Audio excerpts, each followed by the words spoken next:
खबर राजस्थान के टोंक से है, जहां टोंक जिले के देवली क्षेत्र के बीसलपुर बांध स्थित दह के दोनों सुरक्षा दीवार बनाने का कार्य जोरों पर चल रहा है। तो इस सुरक्षा दीवार बनाने के बाद दह में गिरने की घटनाओं पर नियंत्रण लगेगा।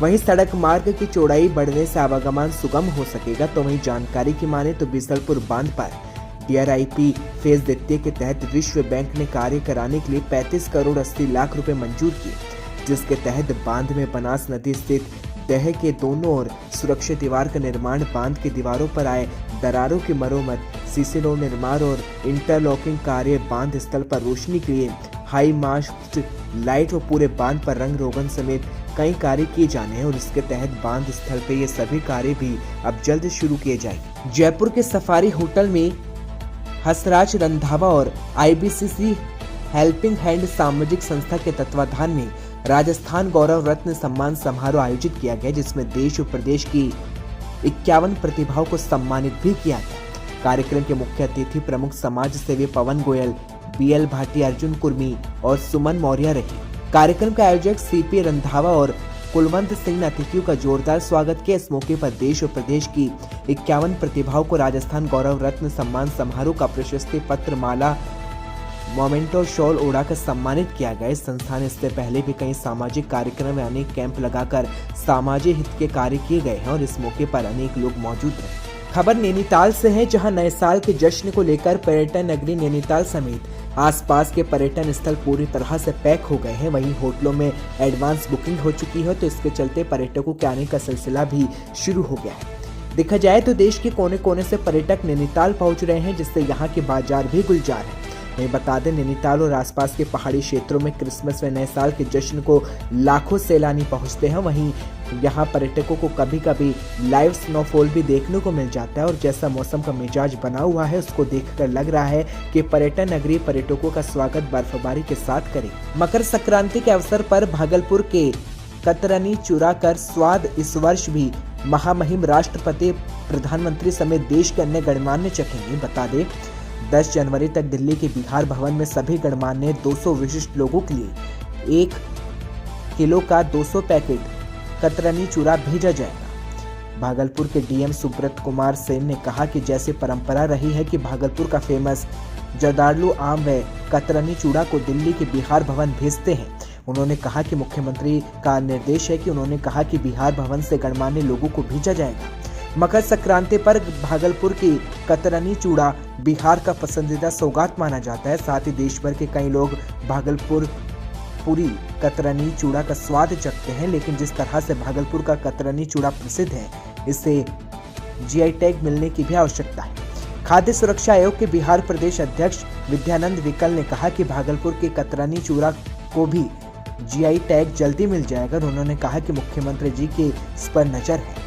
खबर हल्द्वानी से है, जहां मंडलायुक्त दीपक रावत ने सोमवार को डॉक्टर सुशीला तिवारी चिकित्सालय का औचक निरीक्षण किया। निरीक्षण के दौरान उन्होंने मरीजों व तीमारदारों से वार्ता की और चिकित्सालय में भोजन, दवा आदि की जानकारी ली। उन्होंने निरीक्षण के दौरान ICU वार्ड, डायलिसिस, SNCU, आपातकाल विभाग, HIV, RT centre, radiology, OPD का निरीक्षण किया।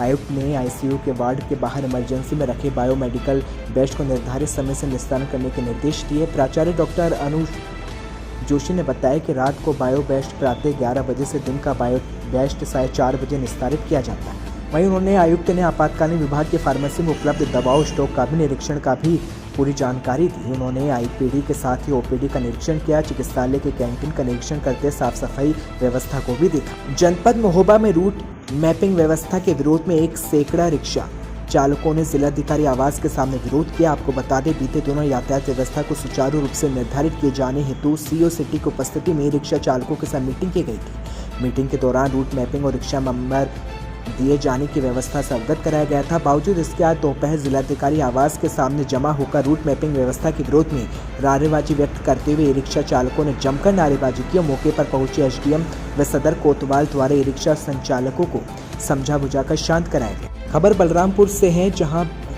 हसीब खान ने क्रिकेट टूर्नामेंट का उद्घाटन किया, जिसमें 16 टीमें क्रिकेट टूर्नामेंट में हिस्सा लेगी। वहीं 15 दिनों तक ये पूरा टूर्नामेंट चलेगा। रेरा क्षेत्र के सोनापार ग्राम सभा में ये टूर्नामेंट शुरू किया गया है। हसीब खान ने टूर्नामेंट खिलाड़ियों को पुरस्कार देने की घोषणा की। हसीब खान जनवादी पार्टी सोशलिस्ट के प्रदेश उपाध्यक्ष और सपा जनवादी सोशलिस्ट पार्टी के गठबंधन की उतरौला विधानसभा से संभावित प्रत्याशी भी है। ब्राह्मणों के ऊपर बिहार के पूर्व मुख्यमंत्री जीतनराम मांझी के द्वारा की गई अमर्यादित टिप्पणी को लेकर ब्राह्मण समाज में रोष है। ब्राह्मण समाज के लोगों ने जीतनराम मांझी पर कड़ी कार्रवाई की मांग की। बीएसएस परशुराम सेना के प्रदेश अध्यक्ष पंडित अजीत कुमार पांडे के आह्वान पर सोमवार को जीतनराम मांझी के नाम पोस्टर का दहन किया गया। बीएसएस परशुराम सेना के प्रदेश अध्यक्ष अजीत पांडे ने कहा कि ब्राह्मण समाज का गुस्सा भी फूटा नहीं और उन्होंने सरकार बदल दी है। यदि जीतनराम मांझी सार्वजनिक रूप से माफी नहीं मांगते हैं तो ब्राह्मण समाज के लोग सड़क पर उतरकर प्रदर्शन को बाध्य होंगे, जिसका खामियाजा सरकार को भुगतना होगा। गोरखपुर शहर के जिला प्रभारी सुधाकर मिश्रा, मंडल अध्यक्ष रमेश द्विवेदी के साथ तमाम लोग मौजूद रहे और जीतनराम मांझी के बयान पर जमकर नारेबाजी की गई। इस दौरान जिला प्रभारी सुधाकर मिश्रा ने जीतनराम मांझी पर कड़ी कार्रवाई की मांग की और उन्होंने कहा कि ब्राह्मण के ऊपर की गई अमर्यादित टिप्पणी पर पूर्व मुख्यमंत्री को यह बयान शोभा नहीं देता, उन्हें माफी मांगनी चाहिए। सिद्धार्थनगर जनपद में किसान यूनियन के लोगों ने तहसील परिसर बासी का गेट बंद कर NH28 जाम कर धरने पर बैठकर प्रशासन मुर्दाबाद के नारे लगाने शुरू कर दिया। आपको बताते चले कि जिले के बासी तहसील परिसर में विगत दिनों किसानों की समस्या को लेकर भारतीय किसान यूनियन अम्बावता के जिला अध्यक्ष यार मोहम्मद चौधरी की अगुवाई में 36 दिनों तक धरना चला, तो वहीं अधिकारियों के आश्वासन पर धरने को बंद कर दिया गया। लेकिन मामले का निस्तारण कराए बिना ग्राम पंचायत बड़हर घाट में निर्माण कार्य शुरू कर दिया गया, जिसको लेकर नाराज किसान यूनियन के लोगों ने बासी तहसील परिसर का गेट बनकर NH28 सड़क जाम कर धरने पर बैठ गए। तो वहीं सूचना पाकर मौके पर पहुंची पुलिस ने राष्ट्रीय प्रवक्ता जिला अध्यक्ष से धरना बंद करने की बात कही। तो वहीं राष्ट्रीय प्रवक्ता कपिल देव राव ने बताया कि तहसीलदार और ग्राम बड़हर घाट में प्रधान को गुंडा बनाकर किसी के पट्टे के जमीन पर जबरन निर्माण करा रही है और सेक्रेटरी का पति ठेकेदार है, जिसके द्वारा जबरन काम कराया जा रहा है। तो वहीं जिला अध्यक्ष यार मोहम्मद चौधरी ने बताया कि 36 दिन तक धरना दिया, जिससे किसी गरीब कार्यकर्ता व जनता के साथ अन्याय ना हो। लेकिन डीएम और एसडीएम के द्वारा आश्वासन दिया गया था कि पट्टे की जमीन पर निर्माण कार्य नहीं होगा, लेकिन वहाँ 3 दिन से लगातार काम चल रहा है। मैं रोकने का प्रयास कर रहा हूँ। अधिकारी कहते हैं कि काम बंद है, जब काम पूरा हो जाएगा तो कहेंगे कोर्ट जाओ, जब प्रशासन से मुझे न्याय नहीं मिला, जिसको लेकर लगातार किसानों ने NH हाईवे जाम कर सरकार के विरोध में अपना घेराव किया और गुस्सा दिखाया। क्या था पूरा तहसील प्रशासन बड़हर घाट के प्रधान को और क्षमा चाहेंगे पुलिस प्रशासन भी मिल करके गुंडा बना करके जबरदस्ती विकास कार्य किसी के नंबर पे किसी के पट्टे पे करवा रहे हैं। डीएम साहब के कहने के बाद भी आश्वासन दे रहे हैं। सेक्रेटरी जो महिला है उसका पति जो है ठेकेदार है और 15 मजदूर लगे हैं, 2 वहाँ कारीगर हैं। जल्दी से जो है उसको ईंट पूरा कर रहे हैं। आखिर में आप लोग सड़क जाम किए हैं, तो कब तक ये सड़क आप लोग जाम करेंगे? सड़क जाम अभी तहसील प्रशासन के लोग गए हैं। अगर वहाँ काम बंद नहीं होगा तो सड़क ही नहीं जाम होगी, ये अनवरत धरना चलेगा और डेली सड़क जाम होगी। तो वो जो काम हो रहा है वो जी, तो आप एप्लीकेशन एसडीएम साहब को देंगे तभी तो काम रुकेगा। एसडीएम साहब को एप्लीकेशन दिया गया था, 37 दिन धरना चला था।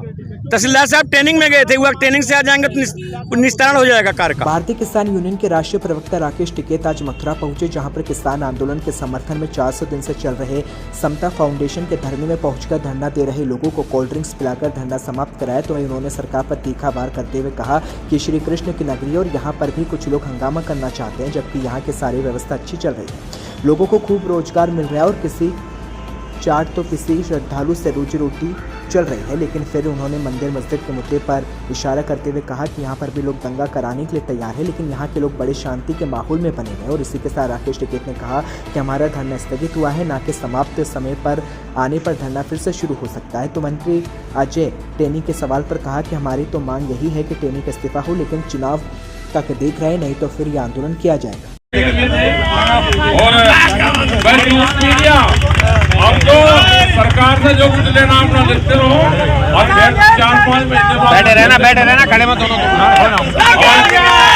देखो दूसरी चीज ये है कि अब नजरें जो सरकारों की हैं वो मथुरा की तरफ को है। इसे मथुरा को मुजफ्फरनगर मत बनने देना,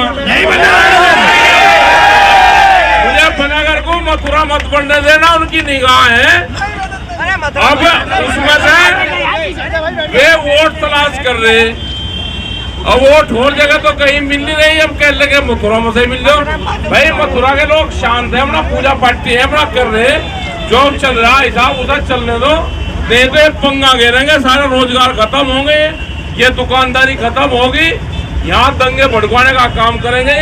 इनसे बच कर रहना, ज्यादा टकटके हैं। पश्चिम बंगाल से कुल 20 प्रतिभागियों ने नेशनल ताइक्वांडो चैंपियन में भाग लिया है। बता दें, तीसरा ओपन नेशनल ताइक्वांडो चैंपियनशिप की शुरुआत हो गई है, जिसमें स्वर्ण पदक, रजत पदक, कांस्य पदक जीते गए हैं। वहीं स्वर्ण पदक विजेता का नाम एमडी अकबर, काजल राम, ज्योति साहू है, तो वहीं एमडी मुजम्मिल अंसारी, पूर्णिमा कुमारी, प्रीति राजवर, विक्रम दास, नोवल कुमार, आरजू परमीन रजत पदक विजेता का नाम है, तो वहीं देव कुमार, दानिश अंसारी, उत्कर्षनी गिरी, कांस्य पदक विजेता का नाम परवीन कुमार, आराध्या कुमारी, शिवम राम शेख, तोहिन कलश लोही, आलोक कुमार हरिजन। और सबसे खुशी की बात यह थी कि नेशनल चैंपियनशिप में सेकंड कप अपने नाम किया, तो वहीं बेस्ट फाइनल टीम ने भी कमाल का प्रदर्शन किया।